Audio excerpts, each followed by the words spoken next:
یہ عہد کا لفظ جو تھا نا، یہ مشرکین مکہ کے لیے کوئی طوفان سے کم نہیں تھا، کیونکہ یہ چیز تھی جو ان کی جڑیں کاٹ رہی تھی، جو ان کے شرک کی جڑیں کاٹ رہی تھی۔ اگر واحد آ جاتا تو وہ خوش ہوتے کہ ٹھیک ہے جی، ایک ہی ہے نا، ون آؤٹ آف مینی، اتنے مینی ہم نے جو رکھے ہیں ان میں سے ایک ہے، ہم اس کو بڑا بلند سمجھتے ہیں، ہم اس کو اللہ سمجھتے ہیں، ہم اس کو پکارتے ہیں، ہم سمجھتے ہیں سارا کچھ۔ لیکن آپ نے دیکھا کتنی خوبصورتی سے اللہ سبحانہ تعالیٰ نے یہاں پہ عہد کا لفظ استعمال کیا ہے۔ اور یہاں پہ ایک اور چیز آپ یہ دیکھیے کہ یہ لفظ مشرکینوں کے لیے، جیسے میں نے آپ کو بتایا نا کہ بڑی تکلیف کا باعث بنا تھا، اسی لیے تو حضرت بلال جو تھے، ہم پڑھتے ہیں نا عہد عہد کیوں کہتے تھے؟ اسی وجہ سے، کیونکہ ان کو پتا تھا کہ وہ کیا کہہ رہے، اور مشرکین مکہ اسی لیے ظلم کرتے تھے کہ ان کو اس عہد نام سے پرابلم تھا۔ تو آج بھی دیکھیں، اگر آج آپ دیکھ لیں اسی طرح سے اپنے آپ کو، کیونکہ ہم نے تو سبق لینا ہے نا اسے، آج ہم پاکستان میں ایک رول کہہ دیں آپ سب کہ کوئی مزار پہ جا کے وہاں پہ دعائیں اس طرح سے کرنا، اور وہاں پہ جا کے قربانیاں کرنا، اور وہاں پہ جا کے یہ دھاگے باندھنا، اور یہ سارا کچھ نہیں کرے گا تو طوفان آئے گا، رائٹ؟ پھر دیکھیے یہ جو نیک لوگ تھے نا، ہم ان کو بھی ان کا مقام ہٹا دیتے ہیں اس طرح سے۔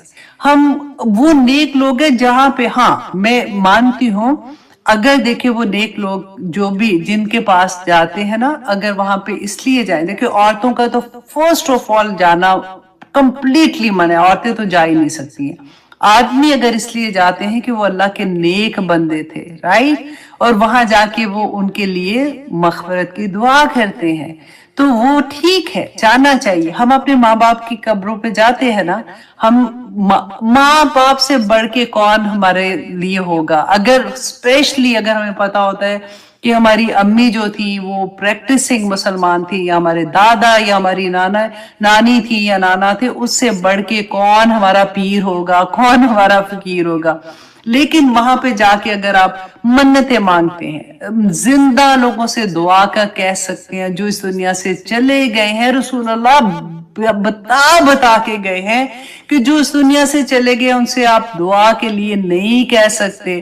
مکہ مدینہ میں جب کہتا تھا، حضرت عمر کے زمانے میں، حدیث سے آپ جانتے ہیں کہ وہاں پہ رسول اللہ صلی اللہ علیہ وسلم کا روزہ موجود تھا، اس کے باوجود بھی سب صحابہ اکٹھے ہوئے تھے، جو رسول اللہ صلی اللہ علیہ وسلم کے چچا زندہ تھے عباس، ان کو لے کے آئے تھے کہ آپ ہماری دعا کریں اور آپ ہمارے ساتھ مل کے اللہ سبحانہ تعالیٰ سے دعا کریں، کیونکہ آپ رسول اللہ صلی اللہ علیہ وسلم کے اہل بیت ہیں، اللہ سبحانہ تعالیٰ ہماری دعا قبول کرے۔ وہ انہوں نے تو نہیں یہ کہا تھا، تو ہمیں کس چیز نے ما غرک بربک الکریم ہے؟ لوگوں تمہیں کیا ہو گیا، کدھر تم بھاگے جاتے ہو؟ کسی کو آپ منع کرو گے نا تو اتنا وہ تو سیدھا سیدھا کہہ دیں گے تو پتہ نہیں وہابی ہے، پتہ نہیں کیا کیا نام لگا لگو کے اپنے پاس سے وہ کہہ دیں گے یہ تو مانتے نہیں۔ مانتے کیوں نہیں ہے بھائی؟